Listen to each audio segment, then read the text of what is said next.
Entonces, como venía diciendo en el video anterior, la competencia capitalista puede provocar resultados como, por ejemplo, que los capitales no se puedan quedar estáticos en el mismo tamaño, ¿ya? Entonces, en el ejemplo de Microsoft, si Microsoft se quedara quieta y no creciera más, ¿sí?, esta empresa, provocaría o diera espacio a que otros capitales como Apple empiecen a ganar terreno y le desplacen, y el poder de Microsoft empieza a desaparecer, ¿no? Entonces, por eso, Marx va a plantear algo bien interesante, y este es un punto también claro.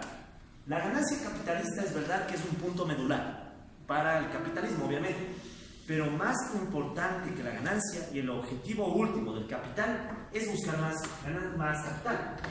O sea, el capital visto como poder, básicamente se encuentra todo el tiempo, o sus dueños se encuentran todo el tiempo buscando más poder. ¿Por qué? Porque caso contrario perece. Entonces la ganancia, si se quiere, solo es un instrumento en la búsqueda de ese mayor poder.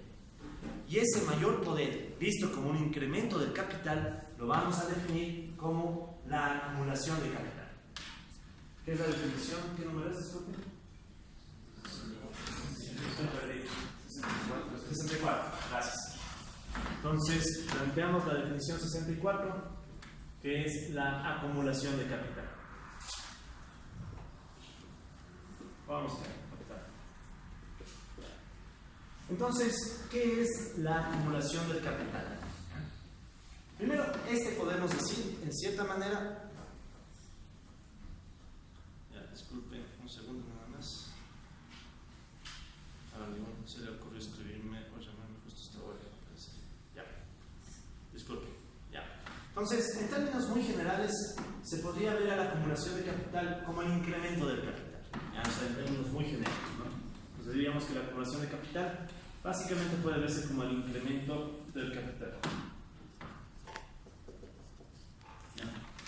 Ahora, obviamente que así dicho de forma muy básica suena muy simplón, ¿ya? Pero ¿cuál es la implicación del incremento del capital? Significa que este poder, y recuerden que el capital básicamente es valor, ¿no?, que busca más valor, o bueno, cuyos dueños busquen más valor. Este poder, que busca volver mercancía a prácticamente todo aspecto humano, se encuentra en permanente expansión para sobrevivir. Entonces, el incremento del capital, presionado, si se quiere, presionado sobre todo por la competencia capitalista. Presionado sobre todo por la competencia capitalista. Ya. Entonces, la misma competencia capitalista presiona a que el capital se vaya incrementando y ese poder asociado al dueño del capital sea cada vez mayor. En caso contrario, el dueño del capital empieza a perecer. O sea, no el dueño, sino su poder. Aunque a veces el dueño también, como le pasó a Steve Jobs. Entonces, ¿cuál es el punto? El punto, colegas, aquí es que entonces la ganancia en realidad por sí misma no es el gran objetivo del capital, ni del dueño del capital. La ganancia más bien es un paso intermedio que permite o ayuda a la acumulación del capital. Entonces, por ejemplo, nosotros podemos tener esta idea. La ganancia podríamos verla como que fuera el gran resultado del capitalismo. Pero en realidad, si el capitalista todo el tiempo estuviera usando la ganancia para el consumo, se quedaría estacionado en una reproducción a escala simple. Sin embargo, el capitalista, ¿qué está haciendo? Está buscando ampliar para competir, para ganar, pero para ganar a su competencia. Entonces, en realidad, la ganancia muchas veces solo se vuelve un instrumento para fomentar el incremento del capital o la acumulación de capital. ¿Sí? Entonces, en un mundo o en un supuesto muy básico, en el que asumamos que tenemos una economía cerrada, sin gobierno, y en donde, sin gobierno, cerrada, entonces, y donde los trabajadores no ahorran, podríamos asumir nosotros básicamente que de las ganancias una fracción se puede ahorrar, una fracción S minúscula, ¿ya? Vamos a decir que S minúscula está entre 0 y 1,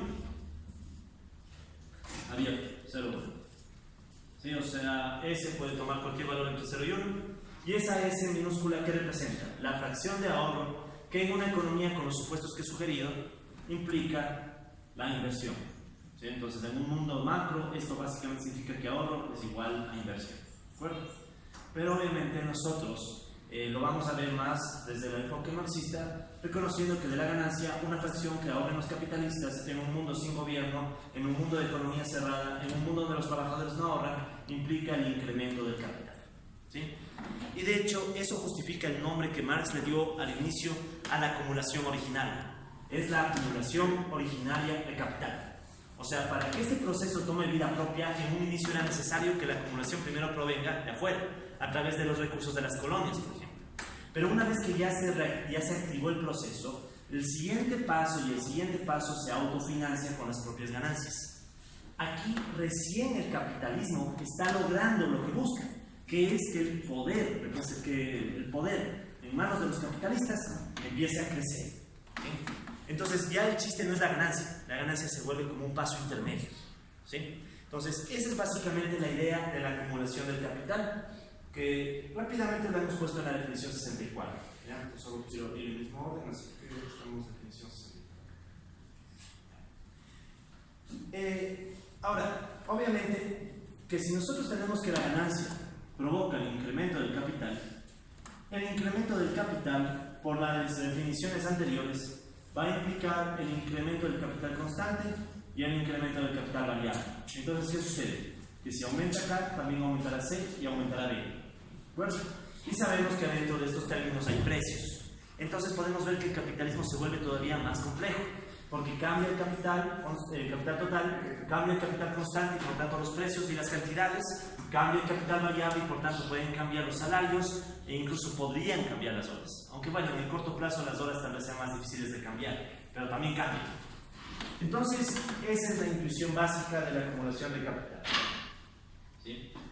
Y el supuesto de base también es que si no hubiera acumulación, el capital tiende a desaparecer. ¿Sí? Esa es la idea básica. Si no hay acumulación, podría sugerirse que el capital tiende a desaparecer. El capital tiende a desaparecer. Ahora, el capital tiende a desaparecer, tal vez por la competencia con otros capitales. Sí, puede ser así. O sea, compite con otros capitales y en la competencia con otros capitales empieza a perder. O también puede suceder que más bien pierde contra otros grupos de poder. Digamos que las clases trabajadoras son cada vez más fuertes, ganan más poder y más poder. Podrían llegar a un punto en el que cuestionen por qué debe haber ciertas personas que pueden volver mercancía al mundo y otras que solo pueden sobrevivir. Entonces obviamente que ahí viene una contradicción, ¿no? Entonces las personas que están solo sobreviviendo podrían decir, ok, yo ya no quiero solo sobrevivir, yo quiero básicamente enfrentarme a este poder para cambiar el mundo. ¿Y eso qué va a provocar? Que si el capital no está en constante expansión, esos otros grupos de poder también puedan empezar a carcomer. Entonces esa búsqueda de más poder por parte del capital o del dueño del capital les lleva básicamente a enfrentarse a sus otros grupos y tratar de ganarles, ¿sí? Entonces estamos viendo que tenemos dialéctica por todos lados, pelea entre capitalistas y otros grupos de poder, que pueden ser las mismas clases trabajadoras, pueden ser capitalistas de otros países, incluso pueden ser otros grupos de explotación como las burocracias, a veces las burocracias también se vuelven grupos que explotan, etcétera, etcétera.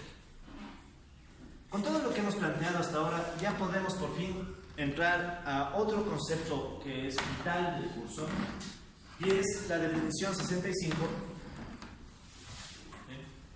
que es la definición del modo de producción capitalista. O sea, ya tenemos todos los elementos necesarios para dar una definición un poco más ordenada, si se quiere, un poco más rigurosa, no perfecta obviamente, pero por lo menos un poco más rigurosa de qué vamos a entender por el modo de producción capitalista. Entonces, el modo de producción capitalista podemos verlo básicamente como el modo de producción cuyas estructuras económicas son dominadas por el capital. Entonces, podemos decir eso, que este es el modo de producción, modo de producción donde las estructuras económicas son dominadas por el capital. Dominadas por el capital. ¿Sí? Sobre todo la producción. Entonces, sobre todo el proceso de producción está dominado por el capital. O sea, la producción ya no busca satisfacer necesidades ya no busca crear objetos con valor de uso, lo que la producción ahora se dedica es a buscar cómo contribuir a la acumulación.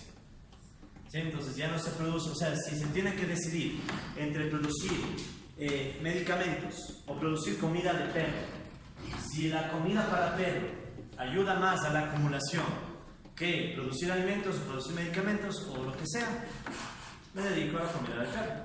Entonces, ¿qué sucede? Que ahora la producción no es más que otro paso intermedio o auxiliar para alcanzar la misma acumulación. ¿Sí? Entonces, esa es básicamente la lógica detrás de la cual se mueve el modo de producción cuando el capital domina las estructuras productivas, las estructuras económicas, sobre todo productivas. Pero no solo productivas, todas las estructuras económicas se vuelven herramientas para alcanzar justamente la acumulación. Entonces, vamos con el modo de producción. El modo de producción, si se recuerda, se analiza a través de las relaciones sociales de producción y las fuerzas productivas. Respecto a las relaciones sociales de producción, ¿qué es lo que podemos decir? Primero, recordemos que aquí se estudia la propiedad de los medios de producción. Entonces, las clases capitalistas poseen la propiedad privada de los medios de producción. La propiedad privada de los medios de producción. Es decir, ellos básicamente pueden escoger quién usa o no usa los medios de producción, y no solo eso, sino que a la vez, por esa razón, o con esa razón más bien, con esa razón buscan justificar la propiedad, su propiedad, justificar su propiedad privada de los resultados de la producción, de los resultados de la producción.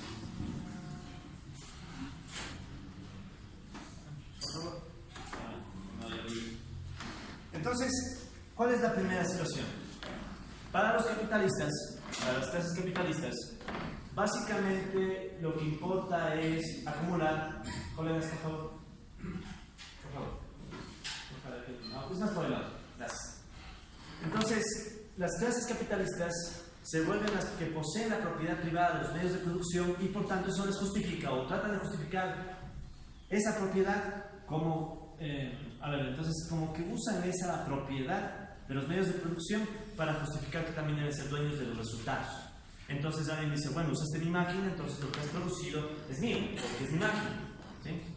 Y en cambio, ¿qué le queda a la clase trabajadora productiva asalariada? Entonces, en cambio, las clases trabajadoras productivas asalariadas, estas ya fueron definidas, o sea, casi el proletariado, básicamente solo posee su fuerza de trabajo.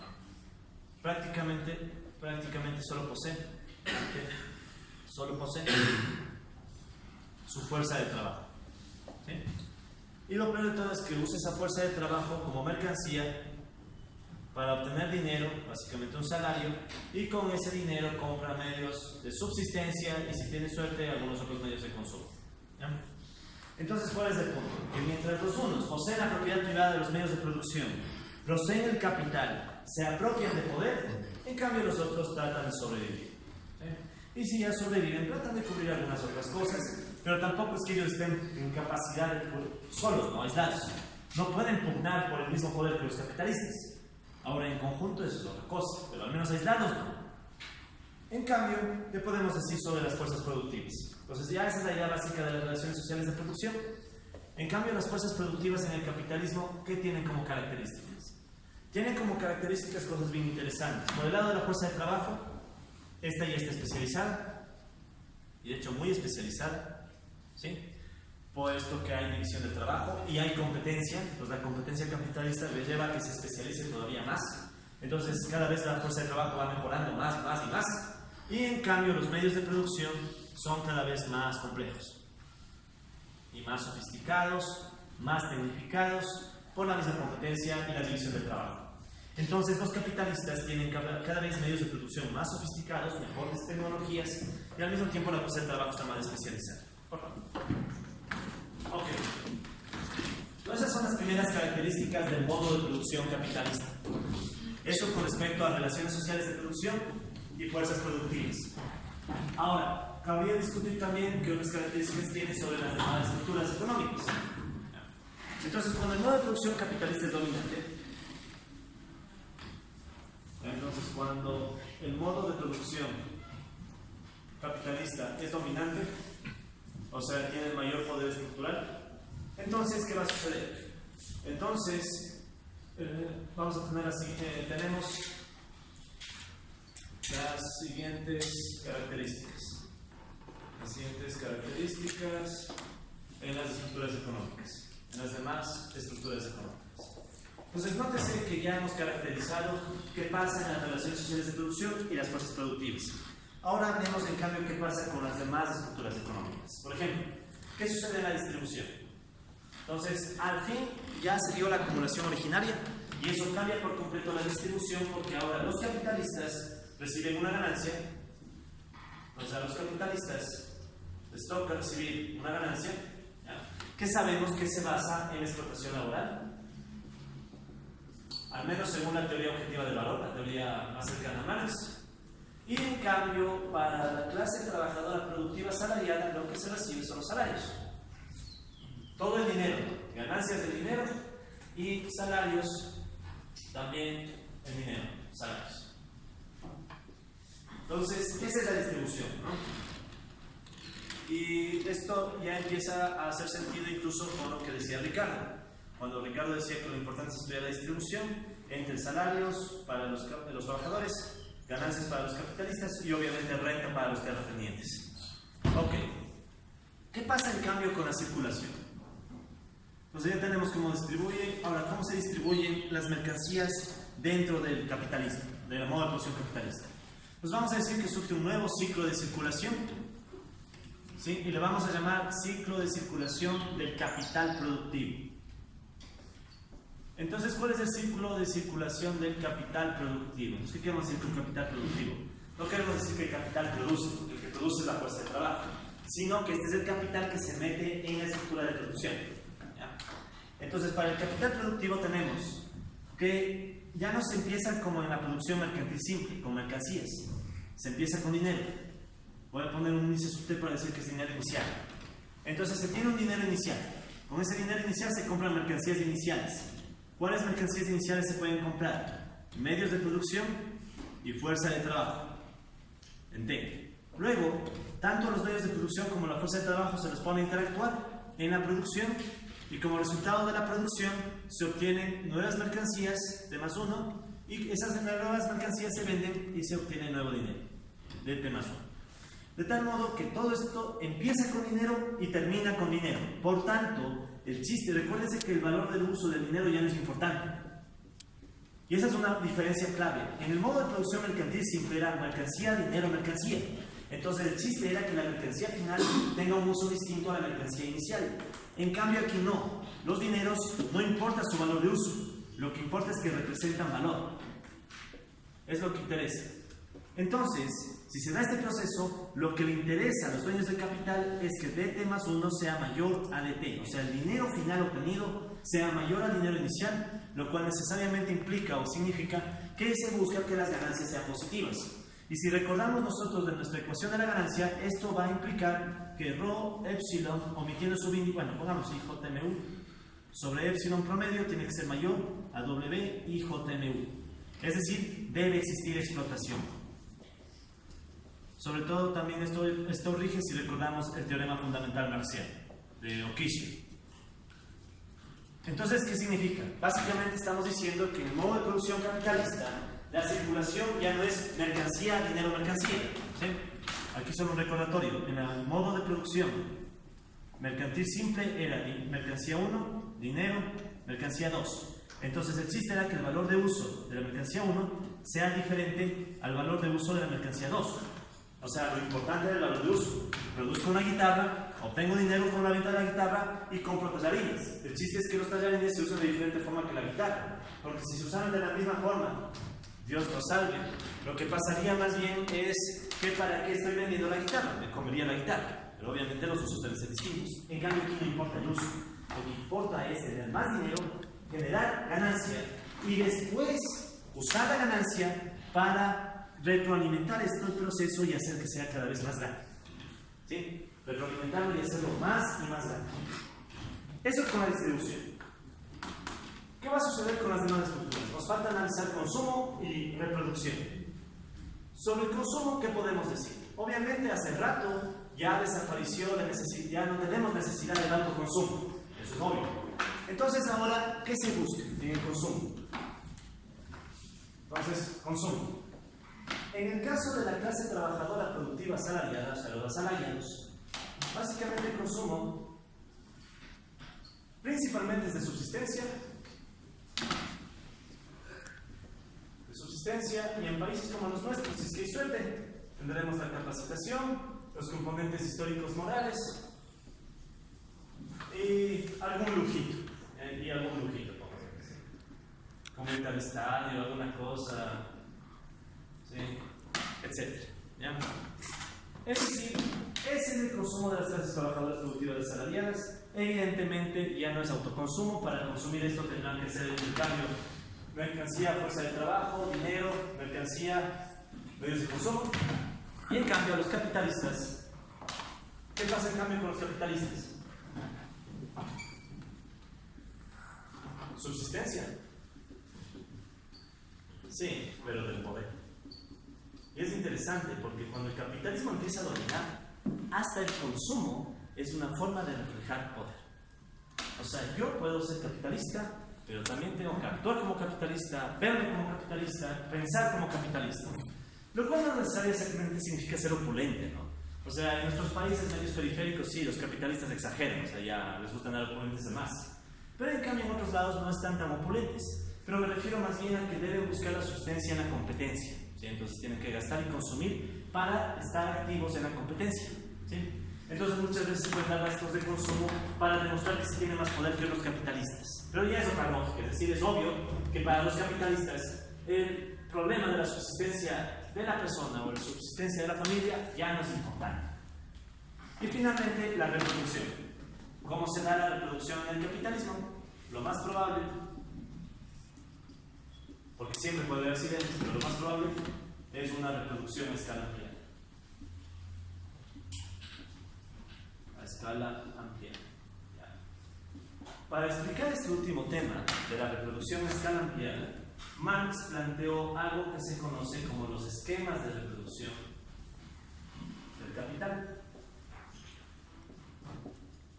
Esquemas de reproducción del capital, en donde básicamente se analizan al sector 1 y al sector 2, o sea, el sector que produce medios de producción y medios de consumo. ¿Ya? Eso está disponible en otros videos que ustedes pueden consultar y que probablemente pondré el enlace en la descripción de este video, cosa que ustedes, si desean, entran en esos videos y podrán ver cómo se hacen esos esquemas. ¿Sí? Entonces, digamos que con esos esquemas queda completa la idea de cómo se reproduce a escala ampliada el capitalismo. ¿Qué significaba esa reproducción a escala ampliada? En mayor magnitud, en diferentes proporciones. ¿Listo? Ok. Ahora, ya hemos hablado del modo de producción capitalista y hemos supuesto que ahora el capitalismo es dominante. O sea, el modo de producción capitalista es dominante. Esto ya se parece cada vez más a las sociedades en las que hoy vivimos. Ahora, la siguiente pregunta que podemos plantearnos es: ok, si el capitalismo está creciendo todo el tiempo y busca la reproducción a escala ampliada, entonces, ¿será que el capitalismo siempre está buscando y logra crecer? Y bueno, para responder esa pregunta, lo mejor que podemos hacer es integrar todo lo que hemos obtenido hasta el día de hoy, en todas estas sesiones, en un solo esquema. Es decir, la pregunta del millón es: ¿el capitalismo siempre crece o no lo hace? Entonces, para responder a esta pregunta de cómo se mueve, cuál es la dinámica capitalista, vamos a hacer el siguiente esquema. ¿Ya? Entonces sabemos que el capitalismo obtiene ganancias. ¿Ya? Esas ganancias hemos dicho que no son el principal objetivo del capitalismo, sino que muchas veces solo son un paso intermedio que al lograrse buscan contribuir a la acumulación del capital. ¿Sí? Esta acumulación del capital debe significar al mismo tiempo el incremento del dinero que representa capital constante y dinero que representa capital variable. Ahora, concentrémonos en el dinero que representa capital variable. Recordemos que este B, este dinero que representa capital variable, es la suma de delta y W. ¿Qué significa entonces? Que si crece el dinero que representa capital variable, ¿ya? Voy a poner con azul los crecimientos, o sea, si crece G, Crece K, crece C, crece B. Si crece B, habría la opción de que crezca W, o sea, crezcan los salarios o que crezca delta, más horas de trabajo. ¿Cómo conseguirlo? Con más gente. Entonces, podemos decir que a medida que el capital crece, peculiarmente y de forma muy rara, bueno, no rara, sino de forma muy llamativa, también provoca el crecimiento de la misma clase trabajadora productiva salarial. Es decir, tiende a aumentar el empleo, porque se necesita más gente, se expande el capitalismo, hay más unidades de producción, se necesita y se requiere más gente, se contrata más gente, aumenta la demanda de fuerza de trabajo y hasta podría superar a la oferta de fuerza de trabajo. Entonces, ¿qué sucede? Que esa situación de mayor empleo y obviamente también de menor desempleo y menor subempleo, ¿qué puede provocar? Puede provocar que la clase trabajadora productiva asalariada gane poder. ¿Sí? O sea, su poder aumenta. Porque al mismo tiempo que el capital está creciendo, está, si se quiere, alimentando las semillas de su propia destrucción, para usar las palabras del mismo Marx. Entonces, ¿qué sucede? Tenemos más empleo, tenemos que cae el desempleo y el subempleo, la oferta puede ser mayor a la demanda y aumenta el poder de la clase trabajadora productiva asalariada. Los asalariados tienen ahora más poder. Entonces, ¿qué pasa si los asalariados tienen más poder? Son más en número, pueden organizarse mejor, podrían armar sindicatos, no están presionados, porque resulta ser que las empresas capitalistas se expanden y necesitan más gente, más gente, más gente. Entonces, todas estas condiciones pueden llevar a que los trabajadores puedan exigir, por ejemplo, que la intensidad del trabajo sea menor, se les trate mejor, que haya mejores condiciones laborales, o sea, bajamos la intensidad del trabajo, podrían exigir mejores salarios. Es decir, que aumente el pago por hora, porque es mayor demanda. O sea, si le quieren completar a uno demanda más, porque se ve que hay demanda. Entonces la gente tendrá que pagar si es que quiere que uno trabaje. Y aparte, en condiciones extraordinarias, hasta podrían tener suficiente poder para exigir que baje la jornada laboral y bajen las horas. Aunque claro que eso es un poco más complejo. Obviamente va a requerir que sean muy fuertes las clases trabajadoras, pero podría pasar. Si nos fijamos ahora, ¿qué efectos tienen todos estos sobre la explotación? Básicamente lo que está sucediendo es que la explotación está cayendo. Cae la explotación a la misma fuerza de trabajo, lo cual se puede ver en la ecuación que planteamos sobre las ganancias. La ganancia era igual al sumatorio en delta, rho, epsilon sobre epsilon promedio menos W. Entonces, ¿qué sucede con la historia que estamos contando? Va a provocar que caiga la intensidad, que suban los salarios e incluso que si hay, esto es más excepcional, ¿no? Que suba la duración del trabajo, que baje, perdón, la duración del trabajo. Todos los aspectos que pueden provocar la caída de la ganancia. Entonces, si la ganancia empieza a caer debido a que las clases capitalistas le han dado más poder a los trabajadores justo por la misma expansión, ¿ya? Entonces cae la explotación, las ganancias caen, y si caen las ganancias, puede caer la capacidad de las ganancias para ayudar a la acumulación. Porque recuerden que las ganancias no es el principal objetivo del capitalismo, son un medio para alcanzar la acumulación. Entonces las ganancias capitalistas pueden empezar a caer. Si empiezan a caer las ganancias capitalistas, la misma acumulación de capital puede caer, y al caer la acumulación de capital se puede ir jalando tanto al capital constante como al capital variable, ¿sí? Entonces se da la caída tanto en la acumulación, puede darse la caída en capital constante, puede darse la caída en capital variable. Al darse la caída tanto en capital constante como en capital variable, ¿qué puede terminar pasando con el empleo de la misma clase trabajadora? Recordando que B era igual al sumatorio delta W. Resulta ser que ahora estamos en la situación contraria. Ahora resulta ser que hay una presión para bajar sobre todo los salarios, y podría bajarse las horas de trabajo si no hay la suficiente demanda, pero igual, este es un caso excepcional. Lo mismo que acá arriba, ¿no? Los que están en paréntesis son excepcionales. Entonces, ¿qué sucede? Resulta ser que hay una presión ahora más bien a que existan menos gastos en salarios. Hay menos gastos en salarios y por tanto, ¿qué va a significar? Va a significar que ahora probablemente el empleo empiece a caer y empiecen a subir subempleo y sobre todo también desempleo, ¿ya? Aunque sabemos que en países periféricos como los nuestros, el Ecuador, es más común el subempleo. Entonces, ¿qué pasa? Lo que antes era una etapa en la que los trabajadores se aprovechaban y fortalecían de la misma expansión capitalista, ahora se volvió una etapa en donde hay una caída del capitalismo que hace que caiga el empleo y aumente el subempleo y aumente el desempleo. Y esto también podría implicar incluso que la demanda de fuerza de trabajo ahora sea menor que la oferta de fuerza de trabajo. ¿Qué significa? Ahora están sobrando trabajadores. O sea, surge lo que Marx llamaba la sobrepoblación relativa.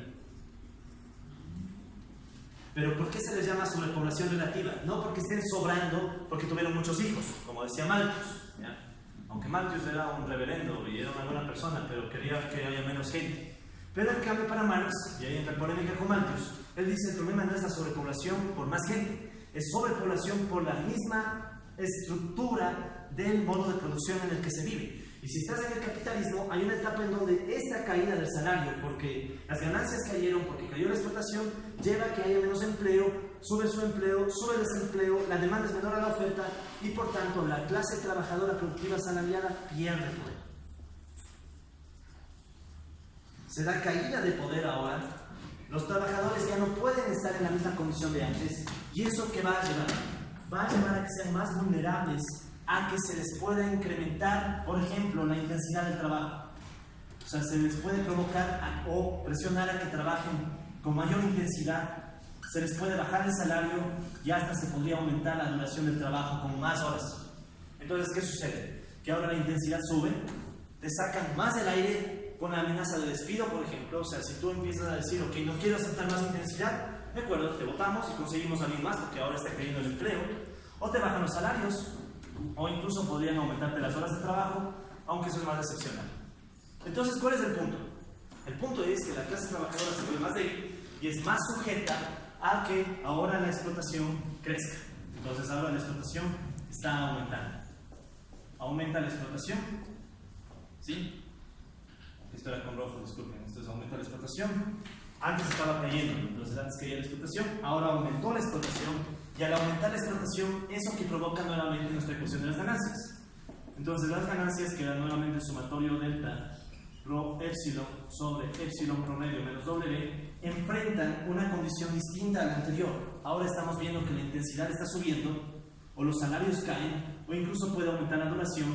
Entonces las ganancias capitalistas empiezan a retroalimentarse y empiezan a ganar, crecer, y ese crecimiento mayor de las ganancias puede provocar que el capitalismo otra vez se reanime y vuelva a expandirse.